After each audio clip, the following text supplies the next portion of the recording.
মাধ্যম বিতৰ্কত উত্তাল বিধানসভাৰ অন্তিম দুদিন।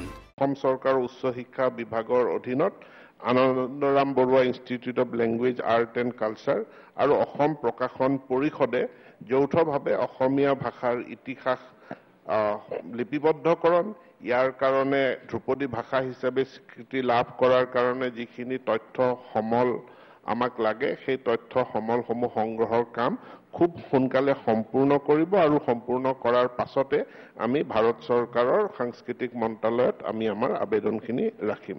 শিক্ষামন্ত্ৰীৰ মন্তব্যত অসন্তুষ্ট কংগ্ৰেছ।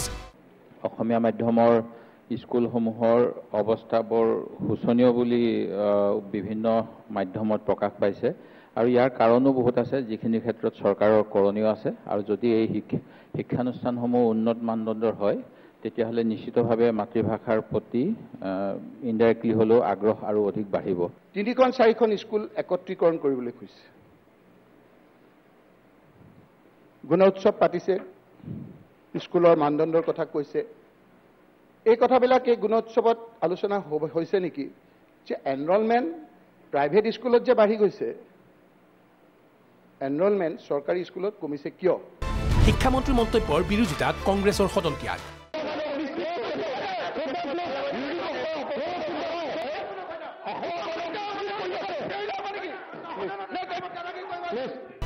সদনত অধিক সময় বিচাৰি বহিষ্কাৰ হ'ল অখিল গগৈ।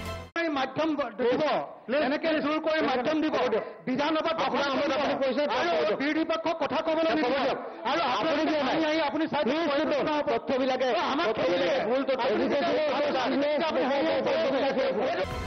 অসম বিধানসভাৰ শৰৎকালীন অধিৱেশনৰ অন্তিম দিনটোত মাধ্যম প্ৰসংগত সৰব হৈ উঠে বিৰোধী শিবিৰ। অসমত কোনো কাৰণতে তৃতীয় শ্ৰেণীৰ পৰা গণিত বিজ্ঞান বিষয় ইংৰাজী মাধ্যমত হ'বলৈ নিদিয়াৰ স্থিতিত অটল বিৰোধী। ফলত শাসক বিৰোধীৰ তীব্ৰ বাদ বিবাদ। নেশ্যনেল এডুকেশ্যন পলিচিত কৈছে ক্লাছ 3ৰ পৰা ছাত্ৰজনে বিজ্ঞান আৰু গণিত নিজৰ মাতৃভাষা আৰু ইংৰাজীত ক'ব পৰা হ'ব লাগে বুলি কৈছে। কিন্তু ইংলিছত কিতাপ গণিত আৰু মেথছটো ইংলিছত কিতাপটো বনাব লাগে, ইংলিছত লিখাব লাগে, এই কথাটো কোৱা নাই। ছাত্ৰ ছাত্ৰীক মাতৃভাষাত বিজ্ঞান পঢ়োৱা উচিত, এইটো হ'ল APJ আব্দুল কালামৰ বক্তব্য। এতিয়ালৈকে আয়োগ গঠন হৈছে শিক্ষা আয়োগ। সেই শিক্ষা আয়োগবিলাকৰ এটা বক্তব্য যদি আমি পঢ়ি যাওঁ তেতিয়াহ'লে দেখিবলৈ পাম যে প্ৰত্যেকখন আয়োগে এই কথাটো কৈছে যে আচলতে মাতৃভাষাতে শিক্ষা প্ৰদান কৰিব লাগে। ক্লাছ 3 পৰা আকৌ যদি ইংৰাজী লেংগুৱেজ হয়, এই ক্লাছ 3 পৰা ইংৰাজী ল'ব পৰা শিক্ষক ইংৰাজী মিডিয়ামত পঢ়া আছেনে নাই? সেই শিক্ষকখিনি ইংলিছ টাৰ্মবিলাক বুজি পাবনে নাই? চায়েন্সৰ ইংলিছ টাৰ্মবিলাক বুজি পাবনে নাই? অসম বিধানসভাৰ 50 নং নিয়ম অনুসৰি মাধ্যম বিষয়টো সদনত উত্থাপন কৰিছিল বিৰোধী দলপতি দেৱব্ৰত শইকীয়াই। বিধায়ক শইকীয়াৰ দাবী, তৃতীয় শ্ৰেণীৰ পৰা ইংৰাজী মাধ্যমে ৰাজ্যত আধাতে শিক্ষানুষ্ঠান এৰা শিক্ষাৰ্থীৰ সংখ্যা বৃদ্ধি কৰিব। এনেধৰণে তৃতীয় শ্ৰেণীৰ পৰা দি দিলে আধাতে শিক্ষানুষ্ঠান এৰা ছাত্ৰ ছাত্ৰীৰ সংখ্যা ভাৰতৰ ভিতৰত যেনেকৈ বৰ্তমান 30% সৰ্বাধিক হৈছে, সেইটো আৰু বৃদ্ধি হ'ব পাৰে আগন্তুক সময়ত। বিতৰ্কত অংশ লৈ ৰকিবুল হুছেইনৰ অভিযোগ, চৰকাৰী বিদ্যালয়ত বাৰ্ষিক ব্যয়ৰ বিপৰীতে ক্ৰমাৎ হ্ৰাস পাইছে শিক্ষাৰ্থী। বৰঞ্চ গুণগত শিক্ষা প্ৰদানত চৰকাৰ ব্যৰ্থ হোৱাৰহে দাবী বিধায়ক হুছেইনৰ। আজি প্ৰাইভেট স্কুলবিলাকত প্ৰাধান্য পাইছে আৰু চৰকাৰী স্কুলবিলাক লাহে লাহে বন্ধ কৰি গৈ আছে। এই স্কুলবিলাকৰ লগত আমাৰ আৱেগ জড়িত হৈ আছে, এই স্কুলবিলাকৰ লগত আমাৰ অনুভূতি জড়িত হৈ আছে। আজি যদি আমি পঢ়া LP স্কুলখনত যদি কেইদিনমানৰ পিছত আমি যদি দেখোঁ যে তাত বেলেগ এটা অনুষ্ঠান হৈ গ'ল, স্কুলখন নাইকিয়া হৈ গ'ল, আমাৰ কিন্তু দুখ লাগিব।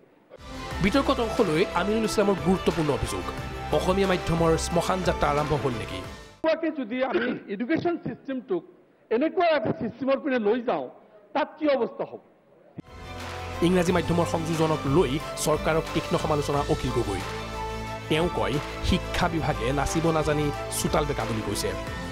নতুন শিক্ষানীতি উলংঘা কৰি শিক্ষামন্ত্ৰী ৰণোজ পেগুৱে উইলিয়াম ৰবিনছন হ'বলৈ গৈছে বুলি তীৰ্যক মন্তব্য অখিল গগৈ। আচলতে নাচিব নাজানি চোতালখন বেকা বুলি ক'ব খুজিছে।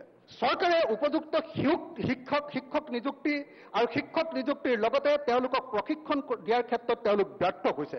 তেওঁলোকে আমাক আন্তঃগাঁথনি দিয়াৰ ক্ষেত্ৰত ব্যৰ্থ হৈছে আৰু এইবিলাক ব্যৰ্থ হৈ এতিয়া তেওঁলোকে আমাক কি কৰিছে, আমাৰ ওপৰত এটা নতুন বোজা, কি বোজা জাপি বিৰখ হৈছে, আমাৰ মাধ্যমটোক আমাৰ হাতৰ পৰা আঁতৰাই লৈ যাবৰ কাৰণে চেষ্টা কৰিছে।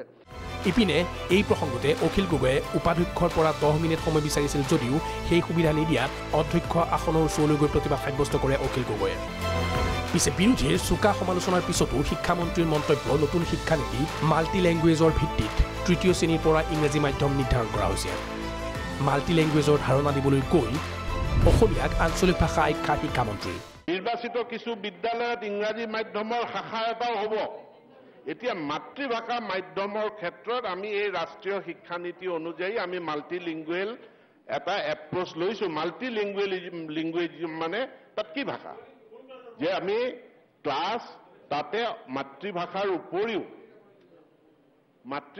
উপৰিও বহু ছাত্ৰ ছাত্ৰীৰ ক্ষেত্ৰত মাতৃভাষাৰ উপৰি তেওঁলোকে ৰিজিয়নেল লেংগুৱেজ শিকিব লাগিব অৱশ্যে ৰাজ্যৰ শিক্ষা বিভাগ আৰু নীতিৰ সন্দৰ্ভত এখন শ্বেতপত্ৰ প্ৰকাশ কৰিব বুলি সদনত জনাই মন্ত্ৰী ৰণোজ পেগুৱে এনেদৰে ভাষাক লৈ বিধানসভাৰ অন্তিম দিনটোত সদনৰ ভিতৰে বাহিৰে চলে সৰব আলোচনা